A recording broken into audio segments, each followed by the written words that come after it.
विविध भारती की स्वर्ण जयंती पर एक सालाना जलसा। हर हफ्ते बीते हुए लम्हों को फिर ढूंढ लाने का नायाब मौका।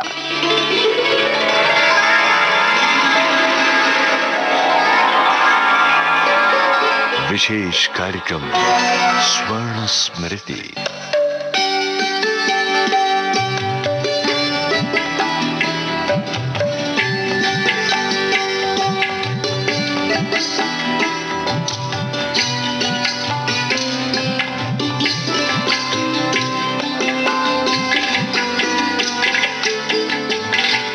जुबली झनकार के अंतर्गत विविध भारती के स्वर्ण जयंती के अवसर पर प्रसारित किए गए कार्यक्रमों में से ये कार्यक्रम आपको सुनवा रहे हैं। आइए सुनते हैं।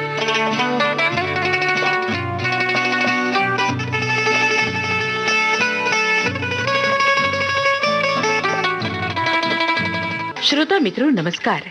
कहते हैं हंसने से बनती है सेहत, मन हो जाता है हल्का फुल्का, मुस्कुराने से महकता है मिजाज, बोझ उतर जाता है दिल का। गर लगते हैं दंदना के ठहाके, गर लगते हैं दंदना के ठहाके, मिट जाती हैं मायूसियां और कह कहे उछलते हैं बार बार, तो गुलजार हो जाती हैं खामोशियां। दोस्तों, इतिहास बनी हुई कुछ खामोश घड़ियों को आज हमने टटोला है। वर्ष 1964 में 27 और 28 नवंबर को ये कार्यक्रम विविध भारती से प्रसारित हुए थे। नाटक का शीर्षक है दामाद की चकल्लस, लेखक अमृतलाल नागर और प्रस्तुतकर्ता जगदीश चंद्र वशिष्ठ।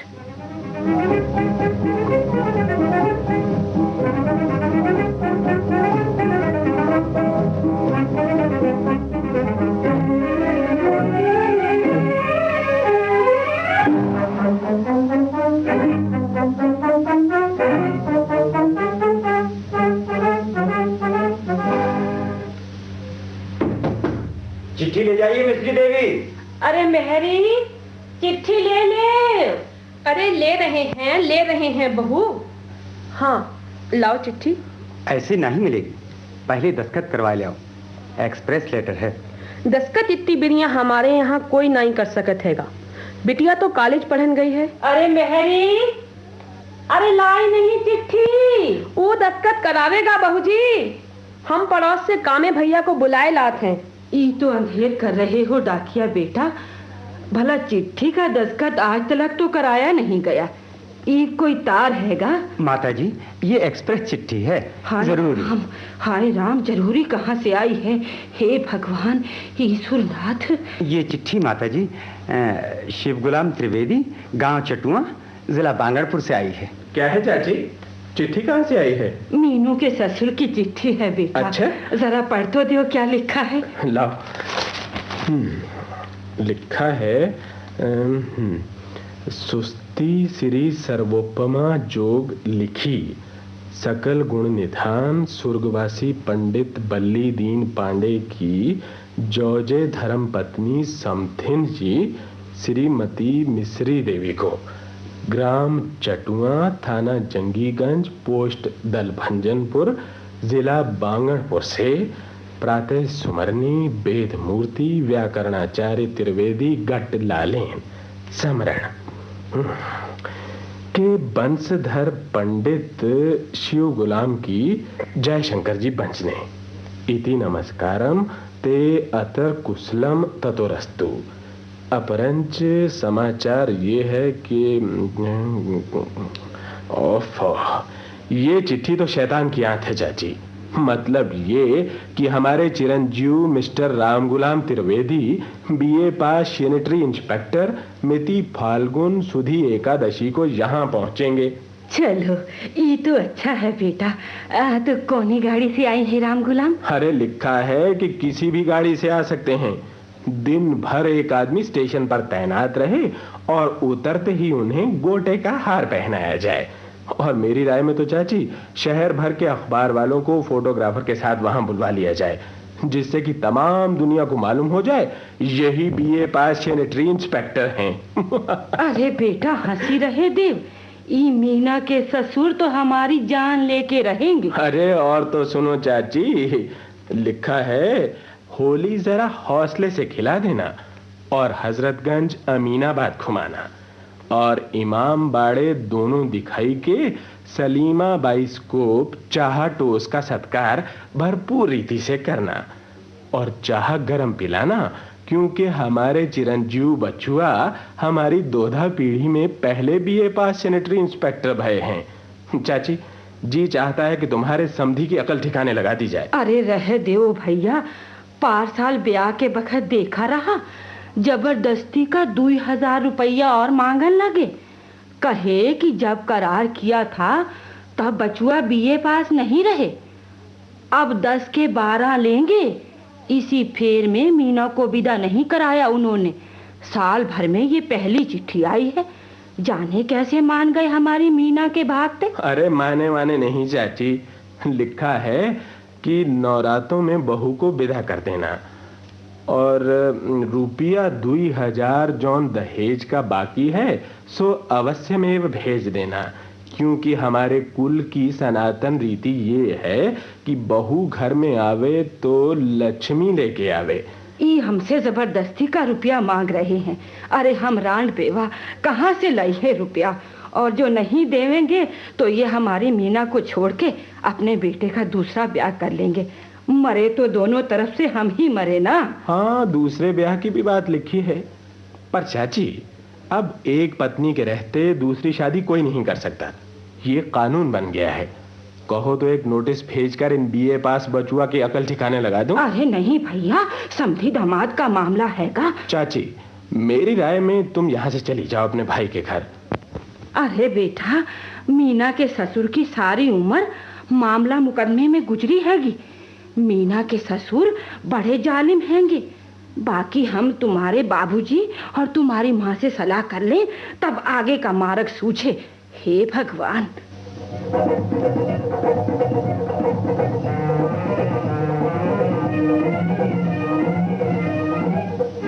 मीना, लेटर से लगता है कि तुम्हारे ससुर तो उजड़ हैं ही, मगर शायद तुम्हारे हस्बैंड भी उजड़ हैं। क्या कौदो देकर बीए पास किया था इन्होंने? पता नहीं, सुना है कि अपने फादर से बहुत डरते हैं। शादी में उनकी बहुत तबीयत थी विदा कराने की, पर उनके फादर ने वहीं सबके सामने डांट दिया। शादी के बाद एक लेटर तक तो लिखा नहीं मुझको डर के मारे।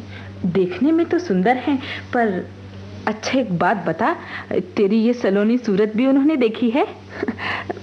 शादी की रात में जब वो हमारे यहाँ रहे थे ना, तब धोखे से आमना सामना हो गया था। उसी के बाद तो विदा कराने को मचले थे, पर बाप की डांट से चुप हो गए। ठीक है, तेरी सूरत पर निसार होके ही उन्होंने अपने बाप को किसी तरह मनाया होगा, तभी तो आ रहे हैं। मैं तो कामे भैया की सलाह ही ठीक मानती हूँ मीना। चाची के रहने से दुनिया भर की फॉर्मेलिटीज ऑब्जर्व करनी पड़ेंगी, और नहीं तो हम लोग तुम्हारे इस डरपोक दूल्हे को नए जमाने में लाकर ही छोड़ेंगे। अरे कहाँ का नया जमाना, हम लड़कियों की तो अब भी आफत है। पढ़ा लिखा करके भी हमें ढकोसलों से जबरदस्ती कस कस कर बांधा जाता है। देख रही, घबरा मत, हम तेरे इस बप्पा के गुलाम को तेरा गुलाम बनाकर ही छोड़ेंगे। क्यों रे मीना, उदास क्यों बैठी है? चलो तुम लोगों को पिक्चर दिखा लाएं। बाबूजी ने चाची जी को समझा दिया है, वो परसों यहाँ से चली जाएंगी, और तरसों तुम्हारे मियाँ को स्टेशन लेने कोई नहीं जाएगा। आने दो बच्चों को, अब की इन्हें होली का भांड बनाकर ही छोड़ा जाएगा। कल सुबेरे ही तुम्हारे ससुर को तुम्हारी तरफ से वकील का नोटिस भेजता हूँ कि दहेज लेने और दूसरे ब्याह की धमकियां देने के लिए या तो तुमसे माफी मांगे या जेल जाए। अच्छी धमकी है। और ये देख लीजिएगा कामे भैया कि मीनू के हस्बैंड अपने बाप की सलाह से नरसों रात की ही गाड़ी से आएंगे, जिसमें कि दिन भर हमारे आदमी को प्रतीक्षा करनी पड़े और दिन का भोजन वेस्ट हो जाए। ये पुराने लोग बड़े ही कुटिल होते थे। मीना के ससुर भी ऐसे ही हैं। अरे अकल दुरुस्त हो जाएगी उनकी। तुम एक काम करना गीता, अपनी 2-4 सखी सहेलियों के कान में ये खबर डाल देना कि मीनू वाले मिट्टी के माधो आ रहे हैं। जाइए भैया, आप ही मुझे छेड़ते हैं।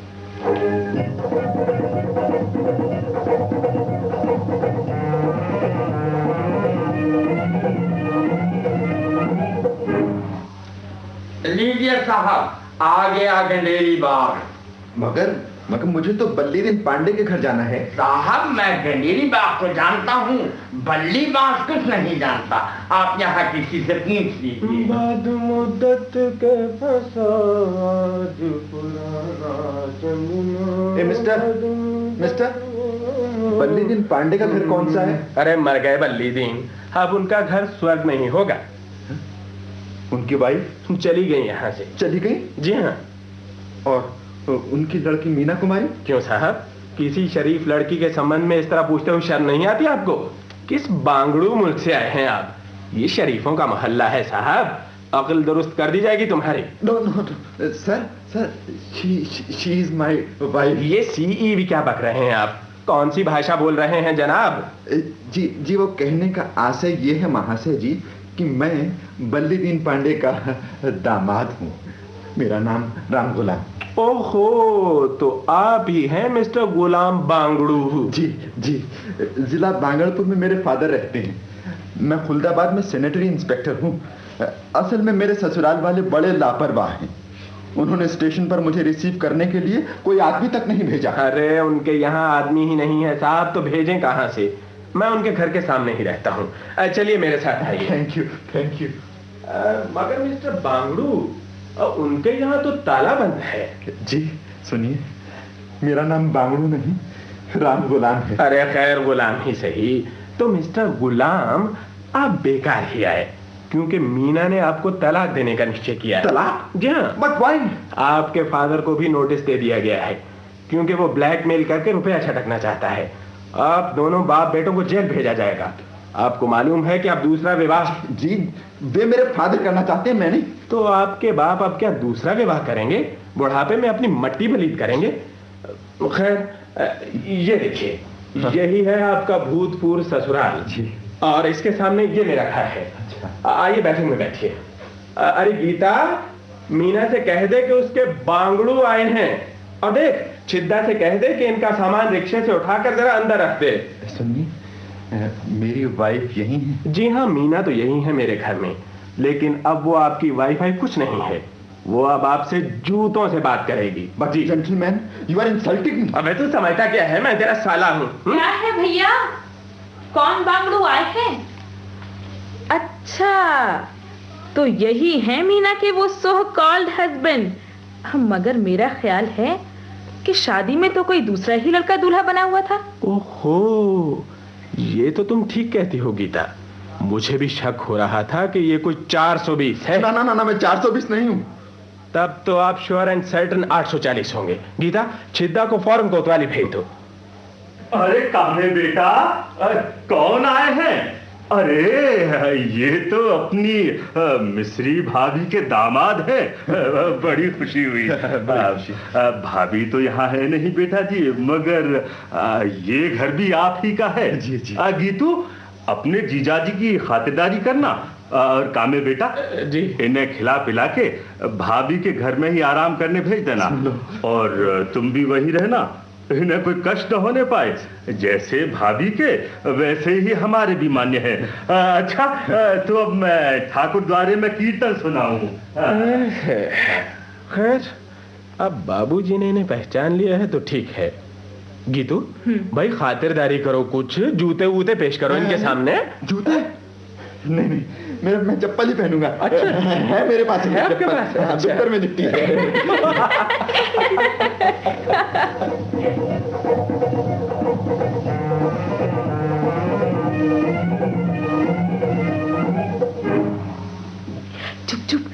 चुप बाहर आओ, चुपके। आज सालियों से होली खेलने का सारा हौसला निकल जाएगा हजरत का। और तूने देखा था सरला, श्रीपान जी मीना का फोटो भी अपने पास रखकर सोए हैं। हमारे मीनू पे लट्टू हो रहे हैं, लट्टू सीधे लगने बेचारे। हाँ, लेकिन इनके बाप बड़े जालिम हैं, वज्रमूर्ख, और ये उनसे बहुत डरते हैं। सुना है इन्हें बचपन में बहुत पीटते थे। अच्छा जल्दी करो, वो जाग उठे तो मतलब किरकिरा हो जाएगा। मैंने 2 सकेरों में जूते की लाल और काली पालिश गाड़ी घोर कर रख दी है। अच्छा तो देखो, इनके एक गाल पर एक रंग की और दूसरे पर दूसरे रंग की। उमा ज्यों ही उनके गाल पर पॉलिश फिराए, त्यों ही सरला उसके आसपास खुजली का पाउडर बुरकाएगी। बस गाल खुजाते जाएंगे और अपना चेहरा रंगते जाएंगे। फिर दूसरी तरफ भी यही करना। हाँ, जब जीजा जी का मेकअप पूरा हो जाएगा तब मैं नाक में सुंगनी लगाकर बाहर भाग जाऊंगी। तुम लोग पहले ही चल देना है। अच्छा, अब चलो काम शुरू करो। हाँ हाँ, चलो चलो।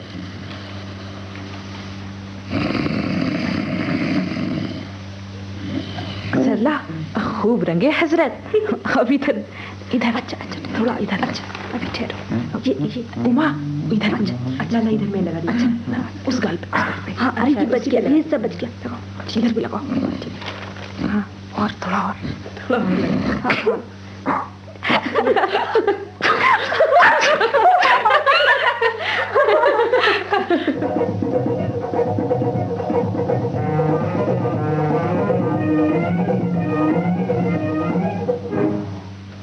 बाबूजी, आप कुछ ना बोलिए। हम लोग जो कुछ भी कर रहे हैं सब उचित है। उसका बाप बड़ा मुकदमेबाज है। कहीं ये न कह दे कि इन्होंने मेरे बेटे पर अत्याचार किया। मीना की नोटिस से वो भड़का ही बैठा होगा। इसकी कोई बात नहीं है बाबूजी। उन्होंने हौसले से होली खिलाने की बात लिखी है और हम अपना हौसला दिखा रहे हैं। ठीक है, ठीक है। इन्हें नए समाज में रहने की शिक्षा तो मिलनी ही चाहिए। और होली ने काम बना तो दिया तुम लोगों का। खैर, मगर अति मत कर देना।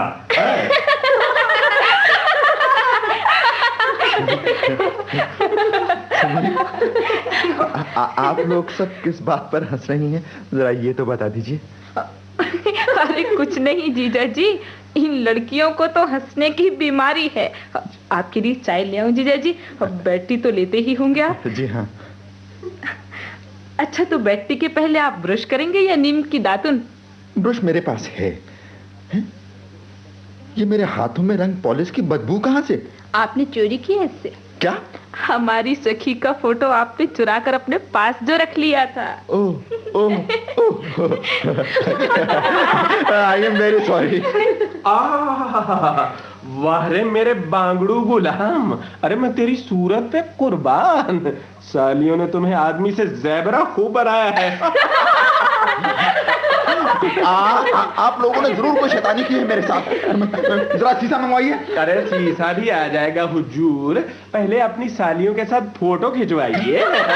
नहीं कहोगे गुलाम कैसा रंगीन मौका दे रहा हूँ तुम्हें। खड़े हो जाओ। पहले शीशा मंगवाइए। अरे शीशा भी आ जाएगा। अबे लड़कियों, इनको जरा स्टडी करो। 1 2 3। Thank you. अब इनको शीशा दिखाओ। ये लीजिए। क्या लाल काली भूरी सूरत बनी है गुलामवा तुम्हारी भी। हाय हाय हाय हाय, सारा रंग पाते जैसा सहेलियों ने रंग दिया है।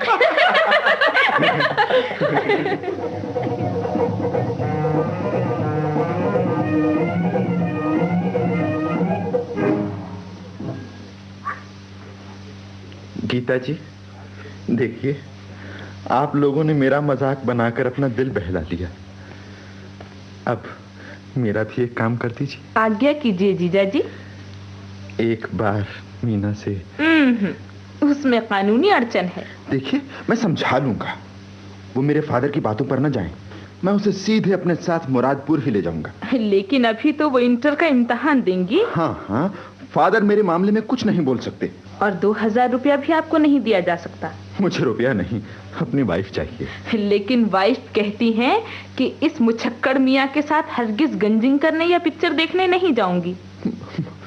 मूंछों की कुछ ऐसी बात है गीता जी कि हमारे फादर जरा ओल्ड। जब आप अपने पिता के डर से मूछें तक नहीं मुड़वा सकते, तब मेरी मीना को उनके अत्याचारों से क्या बचाएंगे? रुपया ना पाने पर उसे दुख देंगे। मगर मैं उसे अपने पास रख सकता हूँ। आपके पिता आपको मारेंगे तो? मैं कोई बच्चा थोड़े हूँ जो मुझे मारेंगे। मैं उनसे डरता नहीं हूँ। क्या नाम के? अच्छा, तो मूछें मुड़ा के साबित कीजिए। वो बात ये है। बात कुछ नहीं। मूछ या मीना? जल्दी बोलिए, मेरे पास टाइम नहीं है। सुनिए तो, सुनिए। मूछ या मीना? मीना। मीना तो बस नाई बुलवाती हूँ। मीना।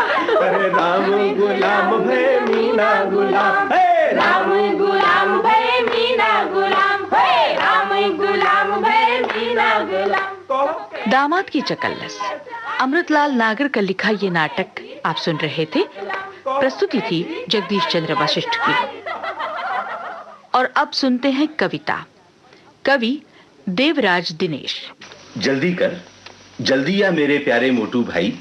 अरे क्या तुझको इंजन की सीटी पड़ती नहीं सुनाई? वाह, अरे जल्दी कर वरना यह गाड़ी चलने ही वाली है। तेरी चाल सदा रहती हाथी सी मतवाली है। तू भी बनकर सदा मुसीबत साथ सफर में रहता।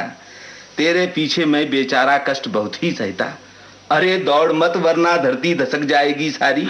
धरती बेचारी को भी है पड़ी मुसीबत भारी। जाने इसने कैसे तेरा भारी बोझ सहा है। एक तरफ हट रास्ता देख क्यों खीसें काट रहा है। क्यों बे, क्यों तूने मोटू कहकर आवाज लगाई? मोटू नहीं कहा था मैंने प्यारे मोहन भाई। जल्दी कर, तुझ पर इंजन की नजर नहीं पड़ जाए। भारी बोझा देख कहीं वो यहीं नहीं अड़ जाए। वाह, बड़ी भीड़ है, सदा भीड़ से मेरा मन घबराता, पर कंजूसी की अपनी आदत तू छोड़ न पाता। तुझे कहा था आज सेकंड का टिकट खरीदें भाई, दूने रुपए देख वहां तेरी तबीयत घबराई। तू तो कोरा कवि है, मैं हूं कथाकार अलबेला। थर्ड क्लास में सदा लगा रहता जीवन का मेला।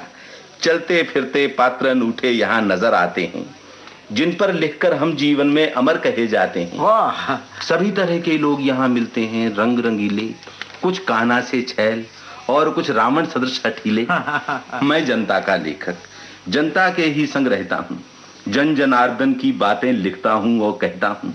तुम कवि हो, तुमको चांद सितारों की दुनिया है भाती, और रूप की माचिस तेरा जीवन दीप जलाती। अच्छा प्यारे, भाषण मत दो, जगह बनाओ बैठे, या फिर कलकत्ते तक खड़े खड़े हम यूं ही ऐठे। अच्छा जी, कविताओं में ही सीखा है धरती गगन मिलाना, वैसे मेरे यार रहा जीवन भर सदा जनाना। एक तरफ हट, पल में तुझको जगह बना बिठलाऊं, अरे अपनी धारावाहिक वाणी से रसधार बहाऊं। ए ठाकुर जी, तनिक उधर को सरको मेरे भाई। अच्छा, उधर पड़ा है बिस्तर, तुमको देता नहीं दिखाई। नीचे धर दो, नीचे धर दो, मैला हो जाएगा, फिर क्या इसको आकर मेरा बाबा धुलवाएगा। अरे ऐसी ही थी ठसक, समय से कुछ पहले तो आते और समय से पहले आकर अपनी जगह बनाते। अच्छा, और समय और असमय की बातें नहीं हो रही प्यारे, दे दो जगह नहीं तो होंगे मंदे हाल तुम्हारे। मंदे हाल करेगा मेरे, तौन फुलाकर आया, चक्कर खाएगा 2 महीने झापड़ अगर जमाया। इतना कहे ठाकुर साहिब निज मूछ लगे सहलाने, मानो मूछों से ही वह मोहन को लगे डराने। अरे मूछों पर मत हाथ फेर, कुछ रौब न पड़ने वाला। मूछों पर मत हाथ फेर, कुछ रौब न पड़ने वाला। तेरी शक्ल देखकर मजनू भी न डरेगा लाला। सुन मजनू का नाम, एक स्वर आह खींचकर बोला, ऐसे लगा कि जैसे उसके मन का आसन डोला। मजनू लैला की मत बातें यहाँ करो तुम भाई, सुन मजनू का नाम याद है अपनी लैला आई। इनसे मत उलझो, बतला दूं हैं यह ठाकुर असली है, ईश्वर ने इन्हें बनाया बिन हड्डी और पसली। टांग बांस के ऊपर हांडी और कपड़े पहनाकर भेजा है ईश्वर ने इनको नकली मूछ लगाकर। बैठो तुम हरीश, बिस्तर मैंने नीचे धर डाला, नाही करने पर भी गुस्ताखी कर डाली लाला। अच्छा अब तो क्षमा किया, मत बात बढ़ाना आगे, वरना मेरे हाथों पिट जाओगे तुम हत भागे। इस चंदा से मुख पर गुस्सा नहीं सज रहा भाई, तुम आ जाओ, इधर जगह है मैंने यहाँ बनाई। लो ठाकुर साहिब, गुस्सा पी जाओ, बीती बातें भूल दोस्ती के हित हाथ बढ़ाओ। वाह, बहुत अच्छे। गाड़ी का बस यही मजा है, जो है बड़ा सुहाना, पहले तू मैं फिर झट एक मेक हो जाना। थर्ड क्लास है, अजब यहाँ पर मस्ती दिख रही है। वह लड़की सुरसा माता से बुनती सीख रही है। तो वह पश्चिम की वह पूरब की जोड़ी अजब निराली। इन दोनों की भाषा भी है सचमुच सुनने वाली। शब्द बहुत कम, शब्दों से ज्यादा हैं यहाँ इशारे, किंतु प्यार से सुरसा माता बुनती रही सिखारे। उस कोने में मियाँ सलोने हैं कर रहे ठठोली, अपने साथ सफर में रखते हैं पानों की ढोली। मेरे ही कस्बे के रहने वाले हैं यह भाई, बिगड़े हुए रईस जिंदगी सब इस तरह बिताई। जब बातें करते हैं प्यारे, पास बैठने वालों के कपड़े रंग देते सारे। इनकी बीबी मियाँ छछूंदर कहकर इन्हें बुलाती, इनकी बीबी मियाँ छछूंदर कहकर इन्हें बुलाती। उस क्षण इनकी जीभ गले के बाहर कभी ना आती। पूर्ण देश की जनता के दर्शन करवाती गाड़ी। पूर्ण देश की जनता के दर्शन करवाती गाड़ी, प्रांत प्रांत के लोग यहाँ पर मीत बनाती गाड़ी। वाह मोहन भाई, मोहन मेरा नाम, मियाँ तुमने यह कैसे जाना? बिना बताए नाम पढ़ा देती है बाह तुम्हारी, बिना बताए नाम पढ़ा देती है बाह तुम्हारी, शकल भीमसी किंतु नाम से चक्र सुदर्शन धारी। वाह क्या बात है। सफर नहीं कट रहा, सफर नहीं कट रहा, ताश को तो फिर दिल बहलाए। इस क्षण यदि कुछ और कहो हम वो भी वस्तु मंगाएं। कहो ठाकुर साहब क्या खेल रचाएं, हाँ जमे स्वीप की बाजी आड़ी हम और तुम बन जाएं।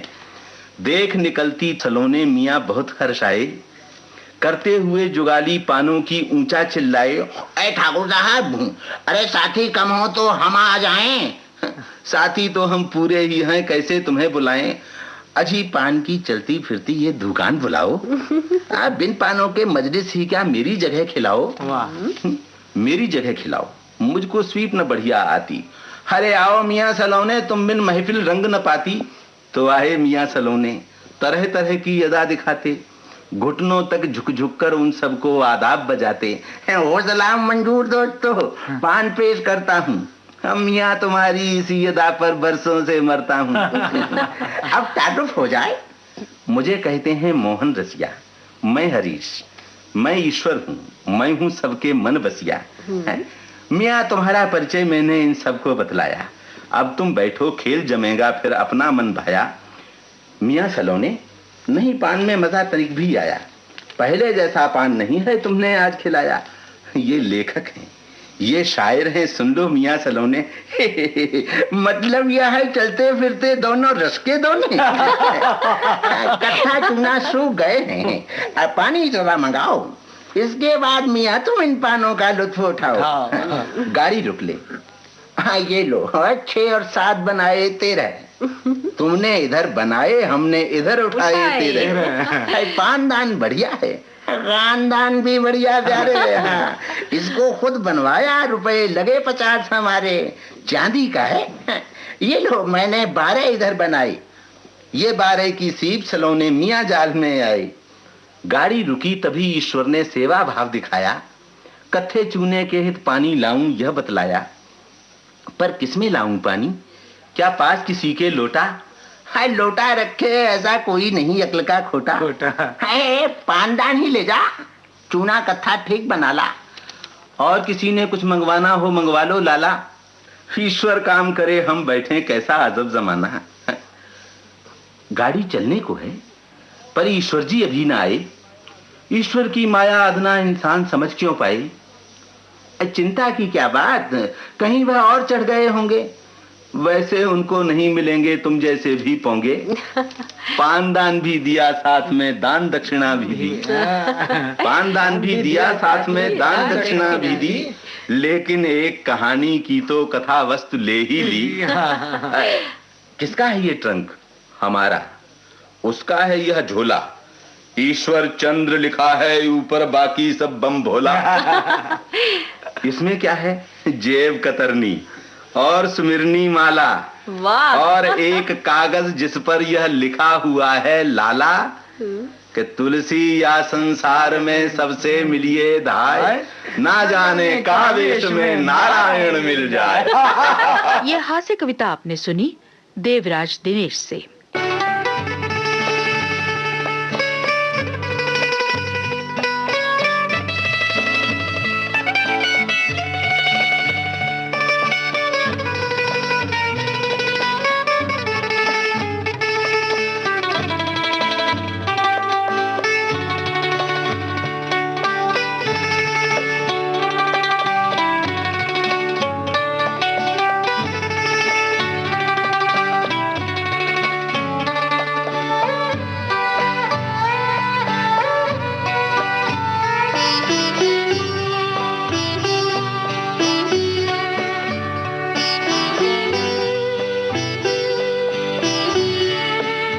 संगीत रूपक, शीर्षक है महाराणा प्रताप।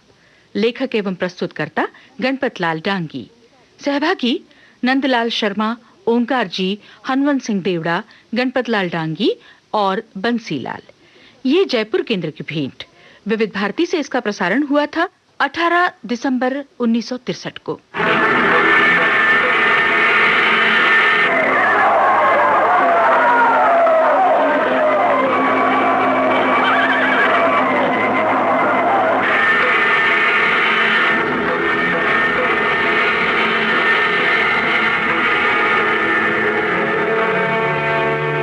अरावली के पहाड़ों पर बसा हुआ मेवाड़, जहां की शूरवीरता अपना सानी नहीं रखती।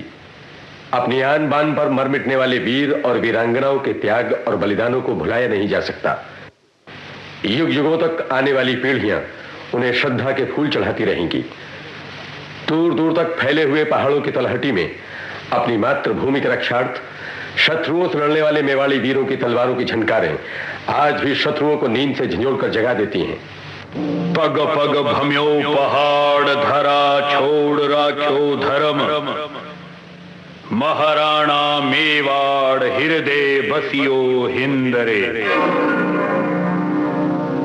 वीर श्रोमणी स्वतंत्रता के पुजारी, कुल गौरव रक्षक, आत्म अभिमान के अवतार, प्रातः स्मरणीय महाराणा प्रताप, जिनके भालों के वारों से शत्रुदल में हाहाकार मच जाता था, जिनकी वीर गर्जना से का पुरुष भी अपनी आन पर मर मिटता था, उन्हीं 36 कुलभूषण आर्य कुल कमल दिवाकर सिसोदिया वंश के प्रतापी प्रताप को हम श्रद्धा से शीश झुकाते हैं।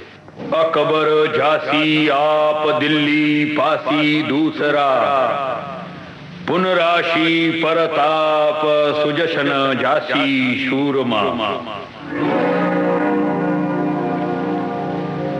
थिरन रप हिंदुस्तान लतरगा मगलो भलग, माता भूमि मान पूजे राण प्रताप सी।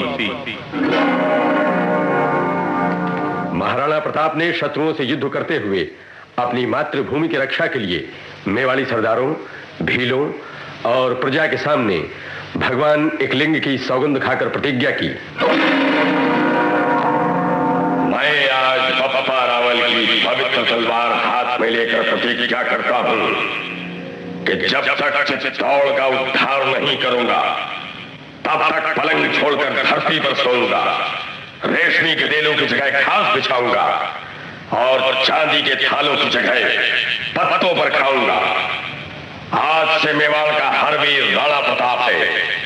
मेवाड़ का हर घर युद्ध का दुर्ग है। मेवाड़ की छछावनियों, आठों प्रहर अपने सत्य की रक्षा के लिए तैयार रहो।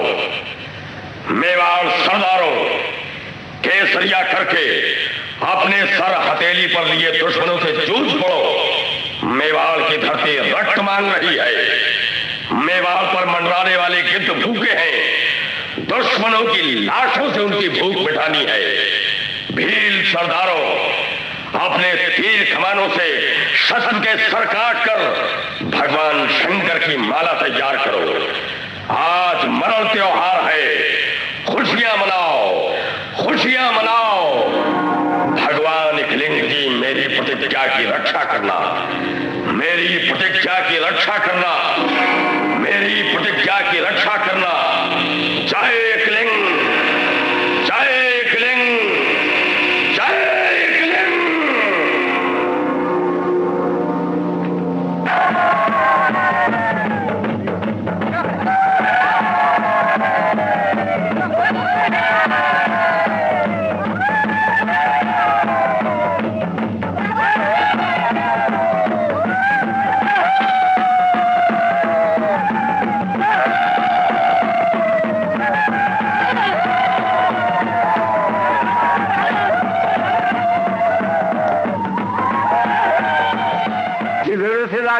उधर सिधारे क्षणों आगे बढ़ जावे क्षण अरे ललकार तो दब की उछल वह शत्रु को थका दे क्षण लपकी झपकी बढ़ जावे फुफकार तो तमकी पता घात से दबावे लाखों पकड़ पकड़ मुंड मुंह से पथार तो चेतक बिठाए पिट राणा प्रताप हुको कालिका के वाहन तो आवत डकारत राड़ी बम्मा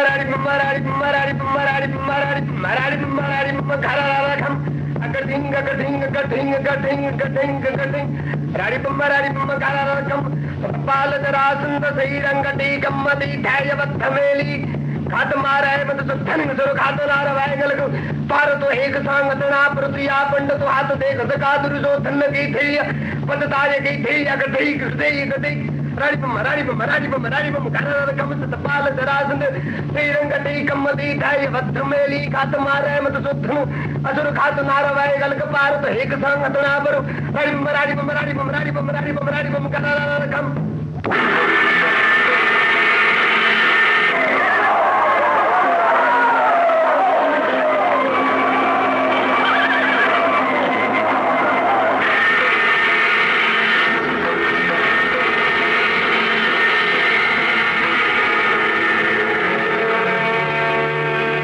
मेवाड़ी सरदारों और भील सरदारों को साथ लिए पृथ्वी को कंपायमान करता हुआ, शेषनाग के फनों को दबाता हुआ, शत्रुओं के सरों को काटता हुआ, अपनी मूंछों पर ताव देता हुआ वीर प्रताप युद्ध भूमि में आ डटा। उस समय ऐसा जान पड़ा मानो पर्वतराज सुमेरु भूमि के 2 विभाग करता हुआ मध्यस्थ खड़ा हो। गढ़ गिरे गढ़पति गए, राज गए अररी, जन कंठों में अमर है गौरव के ये गीत। प्रतापी राणा मेवाड़ी राणा, प्रतापी राणा मेवाड़ी राणा, प्रतापी राणा शिरोमणि राणा, शिरोमणि राणा मेवाड़ी राणा, प्रतापी राणा मेवाड़ी राणा, प्रतापी राणा सोया तुमने देश जगाया, आजादी का दीप जलाया, सोया तुमने देश जगाया, आजादी का दीप जलाया, स्वप्न सत्य हो आया, प्रतापी राणा मेवाड़ी राणा, प्रतापी राणा मेवाड़ी राणा, प्रतापी राणा आज देश में काम तुम्हारा चमक रहा है नाम तुम्हारा, आज देश में काम तुम्हारा चमक रहा है नाम तुम्हारा, लिंग की छाया, प्रतापी राणा मेवाड़ी राणा, प्रतापी राणा मेवाड़ी राणा, प्रतापी राणा श्रम के तीरथ बने देश में, त्याग तपस्या तेरे देश में, श्रम के तीरथ बने देश में, त्याग तपस्या तेरे देश में, तूने ही देश जगाया, प्रतापी राणा मेवाड़ी राणा, प्रतापी राणा मेवाड़ी राणा, प्रतापी राणा शिरोमणि राणा, शिरोमणि राणा मेवाड़ी राणा, प्रतापी राणा मेवाड़ी राणा, प्रतापी राणा मेवाड़ी राणा। महाराणा प्रताप का त्याग और बलिदान भारतवासियों को प्रेरणा देता है, देश रक्षा में अपनी जान की बाजी लगाने का सबक सिखाता है। भारत माता की रक्षा में प्राण त्यागने वाले वीर शिरोमणि महाराणा प्रताप को हम बारंबार नमस्कार करते हैं।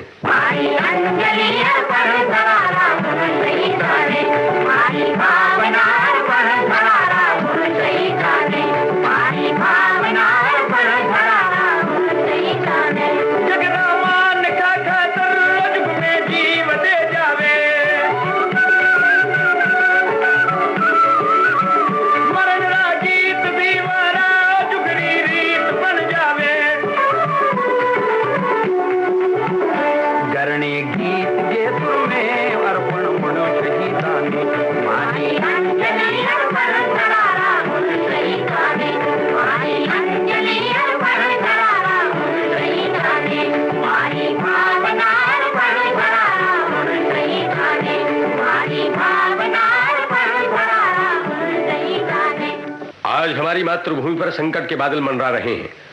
शत्रु हमारी माता का श्रृंगार उजाड़ने के लिए कमर कस के तैयार है। क्या हम उस बेशर्म शत्रु को मुंह तोड़ जवाब नहीं देंगे? क्या उसके राक्षसी लालसाओं को चूर चूर नहीं करेंगे? कठोर त्याग और बलिदानों से प्राप्त की हुई आजादी क्या हम आसानी से लुटा देंगे? कभी नहीं। हम अपनी मातृभूमि की रक्षा में अपना सर्वस्व लुटाकर भी, प्राणों की आहुति देकर भी मां भारती की रक्षा करेंगे। आज हम अपने देश के वीर पुरुषों का स्मरण कर ये प्रतिज्ञा करते हैं कि अपनी मातृभूमि की रक्षा में अपने प्राणों की बाजी लगा देंगे।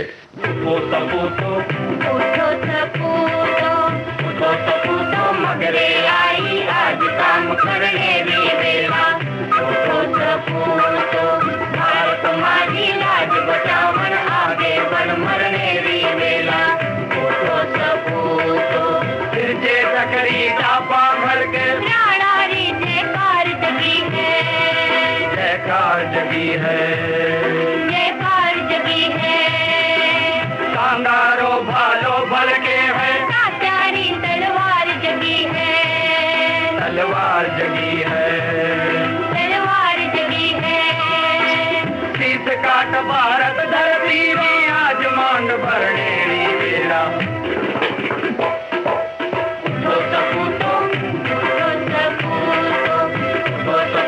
मगरे आई आज काम करने री वेला। भारत मारी लाज बचावन आगे बढ़ मरने री वेला। सुन सुभाषरी गूंजे वाणी, तो आजादी रगत मांगती, आजादी रगत मांगती, आजादी रगत मांगती। दुश्मन दरवाजे चढ़ायो, आए दूसरो मोल मांगती, दूसरो मोल मांगती, दूसरो मोल मांगती। हरी रानी बेजे माँ तो आई है लड़ने री वेला।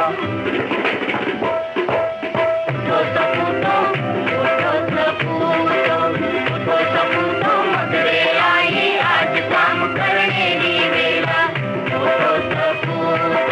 भारत मारी लाज बचावन आगे बढ़ मरने री वेला। निर्माणारी बड़ी जरूरत, क्यों मजदूर रहे गो पीछे, रहे गो पीछे, रहे गो पीछे। दूनी फसल खड़ी कर देगो, यूं करतार पसीने बीते, पसीने बीते, पसीने बीते। औलादी मेहनत रो नारो रक्त कोश भरने री वेला।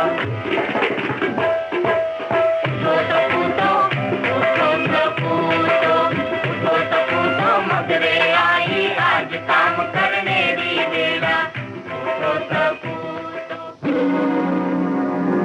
मरु भारती ने रखी है सदा आन स्वाभिमान की, सारी दुनिया बोल रही है ये धरती बलिदान की।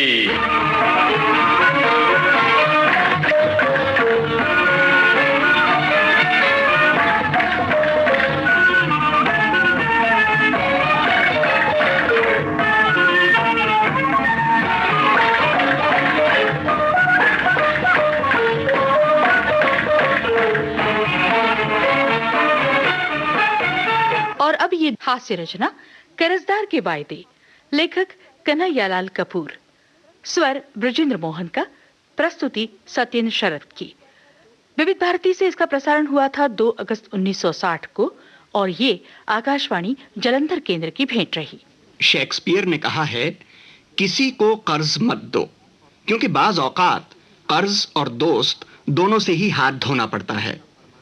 अजी लेकिन शेक्सपियर का फरमान सर आंखों पर, मगर इसका क्या किया जाए कि दोस्ती और रिश्तेदारी के नाते कर्ज देना ही पड़ता है।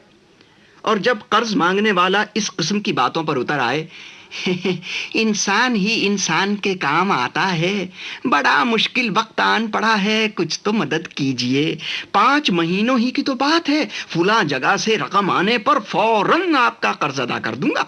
देखिए मुझे मायूस मत कीजिएगा, दोस्त ही मुसीबत के वक्त दस्तगीरी करते हैं। तो आप फरमाइए, कर्ज दिए बगैर और चारा ही क्या है। अब कर्ज देना लाख आसान सही, कर्ज वसूल करना मजाक नहीं है। आम तौर पर कर्जदार कर्ज हासिल करने के बाद इस हद तक तोता चश्म साबित होता है कि कई बार शक होता है आया ये वही शख्स है जो गिड़गिड़ाकर कर्ज तलब कर रहा था या कोई दूसरा है। अजी अव्वल तो वो मिलने से ही गुरेज करेगा, और अगर कहीं इत्तफाक से मिल भी जाए तो यूं आंखें चुराएगा जैसे आपसे रस्मो राह तक नहीं है। और अगर आप ढिठाई से काम लेकर उसे याद दिलाने की कोशिश करें कि भैया 6 की बजाय 8 महीने हो गए, तुमने कर्ज वापस नहीं किया, तो वो झट मजबूर और माजूर होने का बहाना पेश कर देता है। अजी हाँ, मुझे खुद बहुत अफसोस है साहब। दरअसल बात ये हुई, इधर पिछले चंद महीने से हाल बहुत पतला है। अजी सट्टा किया था, उसमें 2000 का खसारा रहा, लेकिन तसल्ली रखिए, इस दिसंबर में आपका कर्ज अदा कर दिया जाएगा।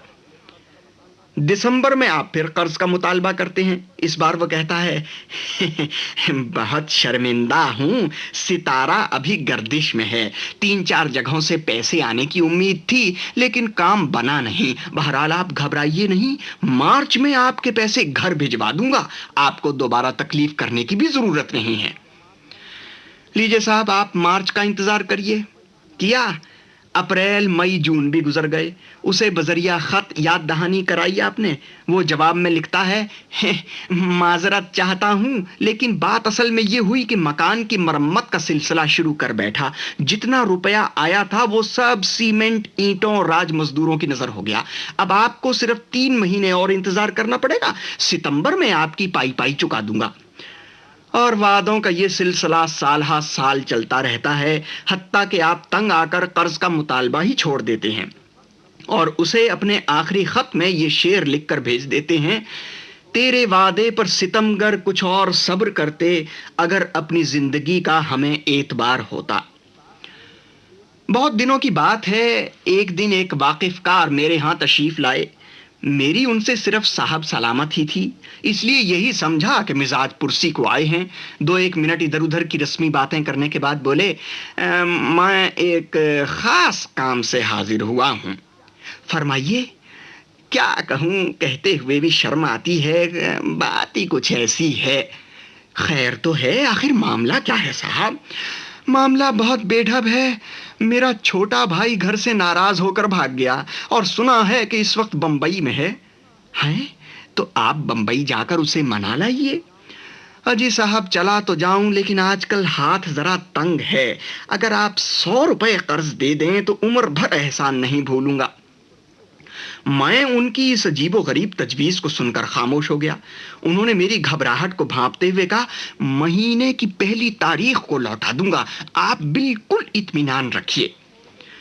साहब, मैंने उन्हें 100 रुपए दे दिए। बाद में पता चला कि भाई के घर से भाग जाने का किस्सा फर्जी और ख्याली था। दरअसल उन्होंने ये रुपए दोस्त पर सर्फ किए थे। महीने की पहली आई और चली गई, लेकिन उन्होंने रुपया वापस नहीं किया। एक दिन इत्तफाक से मॉल रोड पर उनसे मुलाकात हो गई। मैंने कर्ज का जिक्र छेड़ दिया। कहने लगे, माफ कीजिए, मैं वादा के मुताबिक रुपया अदा नहीं कर सका। दरअसल बीवी सख्त बीमार हो गई थी, उसे अस्पताल में दाखिल कराया। बहुत खर्चा उठा, परेशानी अलग उठाना पड़ी और आपसे अलग शर्मिंदा होना पड़ा। खैर, अगले महीने की पहली को आपका कर्ज जरूर बिल जरूर अदा कर दूंगा। अगले महीने की पहली को भी वही हुआ जो पिछले महीने की पहली को हुआ था। इसी असना में मुझे पता लगा कि बीवी के बीमार हो जाने का किस्सा भी झूठा ही था। कुछ दिन और इंतजार करने के बाद मैंने उनका दरवाजा खटखटाया। बड़े इत्तफाक से पेश आए। फरमाने लगे, आपका कर्ज मेरे जिम्मे है, लेकिन आप बिल्कुल वहम न कीजिए। आजकल जरा फाका मस्ती का दौर है, लेकिन अगले हफ्ते मुझे बीमा पॉलिसी का रुपया मिलने वाला है। सबसे पहले आपका ही हिसाब बेबाक कर दूंगा। अगला हफ्ता भी यूं ही गुजर गया और किसी ने मुझे बताया कि उन हजरत ने जिंदगी का बीमा एक सिरे से कराया ही नहीं था, इसलिए पॉलिसी का रुपया मिलने का सवाल ही नहीं पैदा होता था। गरज ये कि उनके तमाम वादे झूठे साबित हुए और मैंने उन्हें ये कहकर माफ कर दिया, देखिए साहब, जीते जी तो आपसे रुपया मिलने की उम्मीद है नहीं। हो सके तो कयामत के दिन अपनी चेक बुक अपने साथ रखिएगा और खुदा के सामने मुझे चेक काट कर दे दीजिएगा। इसी तरह साहब, एक दफा एक रिश्तेदार ने अपनी लड़की की शादी पर मुझसे 2000 रुपया सूद पर कर्ज लिया। मेरा ख्याल था कि वो असल बमई सूद के जल्दी ही अदा कर देगा, लेकिन ये ख्याल गलत साबित हुआ। जब मियाद सिर्फ 3 महीने की रह गई तो मैंने उनसे कहा, या तो अजराहे करम रुपया वापस कीजिए, नहीं तो कुछ रकम अदा करके बाकी निकाल दीजिए ताकि कर्ज जायदुल मियाद न हो जाए।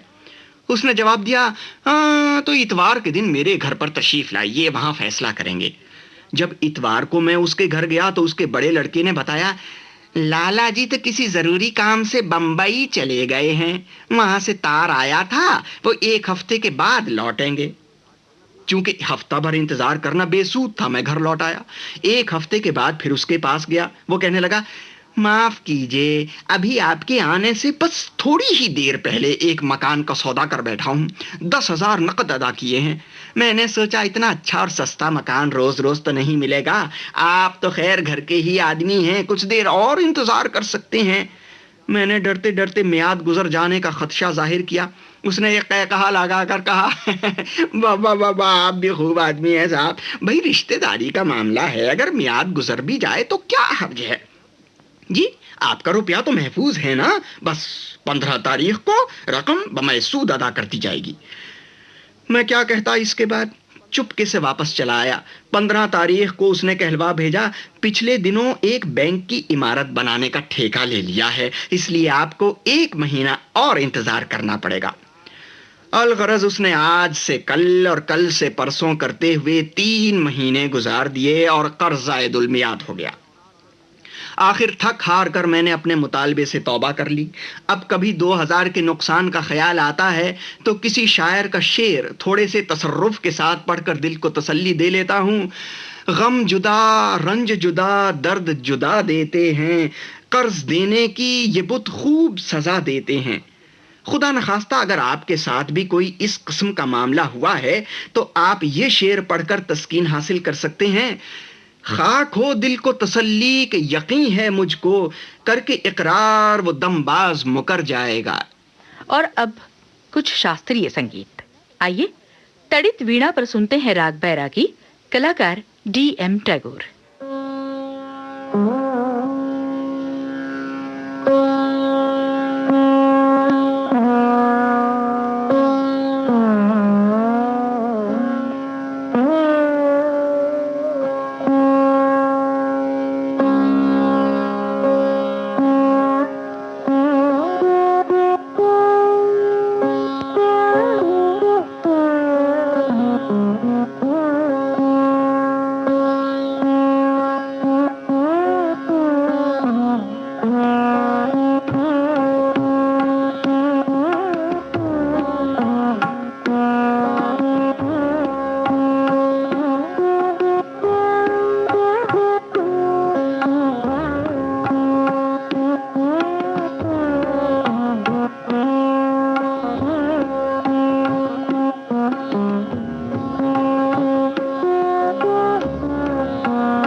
वीणा पर सुनते हैं भैरवी, कलाकार अहमद रजा।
इसके साथ ही अब दीजिए कांचन प्रकाश संगीत को आज्ञा। नमस्कार।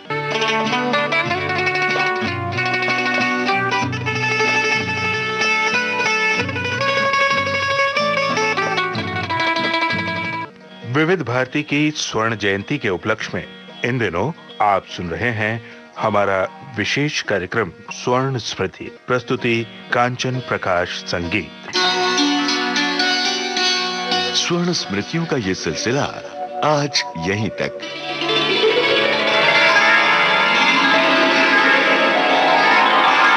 अगले सप्ताह विविध भारती की 50 साला यात्रा में से फिर ढूंढेंगे किसी छूट गए पड़ाव को।